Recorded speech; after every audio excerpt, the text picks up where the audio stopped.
Welcome to Guns 101. This is our video welcome message for new gun owners. It's brought to you by the Self-Defense Radio Network. I'm Rob Morse from Self-Defense Gun Stories.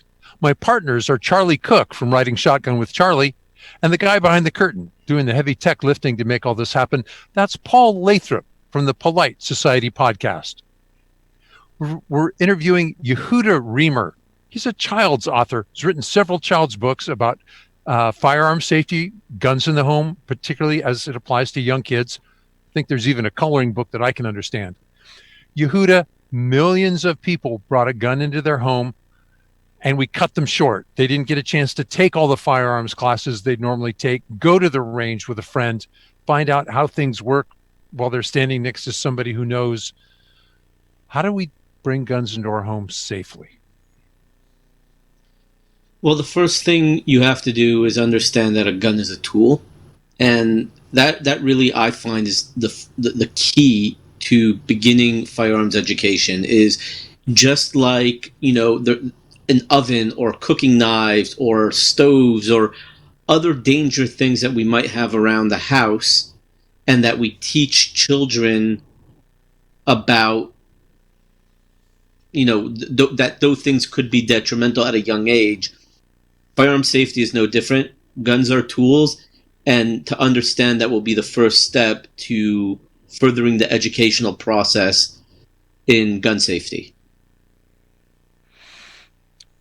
That's it? Little sign, guns are tools. There's more to it. Explain it to me. Well, of course there's more to it, but what I'm saying is that people think that guns are these horrible, horrible things that were made to murder, right? But again, like any tool, it can be used for good and bad. What I'm saying is that obviously gun safety, there's tons and tons of gun safety. But if you understand that a gun is a tool, and depending on who is using it, that's what's going to dictate whether it'll be good or bad. Now, in terms of the actual safety part, I can definitely tout my own book, Safety On, which is a beginner's book for children on firearms education, which a lot of adults can use too, especially people who are new into the firearms industry, because it touches on all aspects of gun safety, whether it's finding a gun somewhere it's not supposed to be, proper, just having a healthy respect for a firearm by keeping them clean, locking them up, range rules. It encompasses all aspects of gun safety, and it's actually a great place to start. Now I'm hearing what you said from a slightly different perspective. What I heard is a lot of people treat a gun as if it's magic. I bought a gun, therefore my house is safe. Like a little religious symbol we'd put in the front yard or on the front door. And you're saying it's not like that at all. It's a tool. It has rules. It has practice. We need habits with it. Yeah, no, exactly. I call it the magic talisman effect. People buy a firearm and they automatically think that it's a magic talisman, that no wrong can happen now, that no bad guys are going to come and they'll be able to stop anybody. But if you're bringing a firearm into the home without proper tutelage, without proper gun safety mentality, then you're now bringing an instrument into your house that will cause accidents, that will unfortunately and could cause, I guess not will cause death, but the rate of accidental deaths happening without the proper safety tutelage goes significantly higher when you don't take it seriously. What I like about your book is that it does teach the kids, and it helps the parents show the kids that just because mom and dad have a gun in the house, they aren't bad guys. They're not police officers. It's something fun that the family can go out and use, and it's something that the family can use to protect themselves as well. Yeah, really what my focus of the book when I first started writing it was supposed to be an all-encompassing gun safety book, but not just gun safety. It was to show that guns are not just in the hands of military, law enforcement, and as I like to say, bad guys, right? People, normal civilians, people who are exercising their Second Amendments can use a firearm as a defensive tool or as we all know, we can just go to the range and you can have a good time shooting guns, running and gunning, 3-gun, long distance, precision. I mean, skeet shooting. There's just so much you can do and enjoy the gun ownership process instead of just, hey, law enforcement are the only ones allowed to have guns. Yehuda, I'm going to jump in here quick, and I want to ask you. A young family has made the decision that they're going to go ahead and bring a gun home, and there's got to be a way. You don't have the gun on your body 24/7. If somebody during the panic just bought a gun and they don't have a safe, they don't have a vault, what can they do to make sure that when they are in the shower or in bed or something, that gun is safely secured and the children aren't going to be able to get a hold of it? I mean, hypothetically, you're saying if they don't have a gun, if they don't have a safe yet. Right. First and foremost, depending on how old your kids are, you can always put it in the top of a closet. If you are worried, now obviously we know it's not ideal, but you can keep your ammo completely separate from the firearm. But obviously, I tell everyone that your first gun purchase is not a $500 gun. It's a $1,500 investment, and their eyes become wide and their mouth hits the ground, and they're like, "What do you mean?" I'm like, "Well, first off, you're buying a $500 gun. Then you got to buy ammo. Then you got to buy a safe.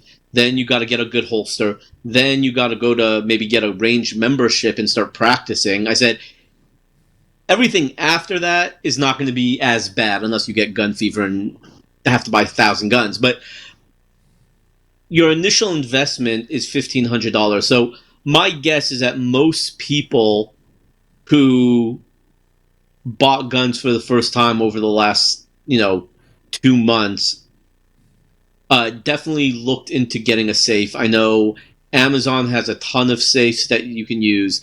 But in terms of, like you said, if you're in the shower and you have little kids, keeping your ammo separate until, maybe you get out of the shower, you want to combine it back. But keeping it out of reach of children. But not only that, I talk about all the time that you're not supposed to hide the fact that you own a firearm from your children. You need to educate them. And without education, that's when you have accidents. So my kids, for example, I have a 10, an 8, and a 3-year-old. And they all know where my guns are. They know if they want to see a gun, all they have to do is ask me. But it was a process. You got to talk to them. You got to explain to them that, like I said, right? What's the famous line from Shane? We all know guns are only as good as bad as the man using it.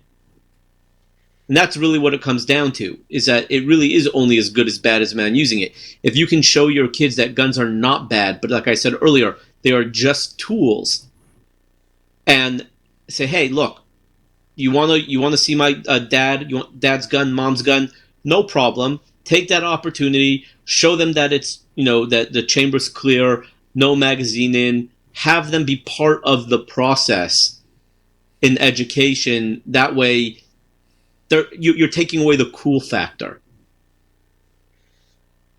That's a really good point. When what age do you think, or how comfortable do you think the kids should be before you do something like buy your kids a gun that's just for them to shoot? That really depends. I got my hands on a Ruger 10/22 when my son was 7.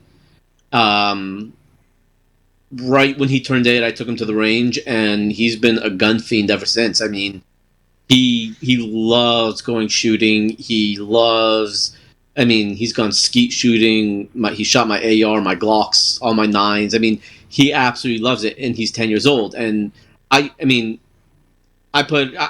doing some photography for a buddy of mine who is an FFL, and I actually have a bunch right behind me, a bunch of Nighthawks. And one of them is this beautiful silver one. It's a $5,000 Nighthawk. And my son is like, oh, can I see it? And I'm like, sure. I'm like giving a $5,000 handgun to a 10-year-old. And he takes it, and he takes the magazine out, makes sure that the chamber pointing the gun in the direction where no one's going to get hurt. He has make sure it's unloaded, and he's got his finger off the trigger, and he's 10 years old. And I have friends who are just buying guns now who are 30-something-year-old, and they don't even do that. I mean, their fingers on the trigger, and I can't even tell you how many times I've had to do the, gun slap out of my buddy's hands when they're totally muzzling me. But it really is just a matter of education. It's like an education and certainly maturity level. Excellent. All right. Well, listen, Yehuda, thank you very much for being on. We've been talking with Yehuda Remer. He's known as the Pew Pew Jew. You can find him on Facebook. You can find his Facebook page and his website at thepewpewjew.com. My name is Charlie Cook. I'm from Riding a Shotgun with Charlie. With me is Rob Morse from the Self-Defense Gun Stories and Paul Lathrop from the Polite Society Podcast. Please check out some of the other videos that we have at sdrn.us. It's all of your pro-freedom podcasts in one place. And check out some of the other videos we have called Guns 101. You can find them on the Polite Society Podcast YouTube channel. Thanks for watching.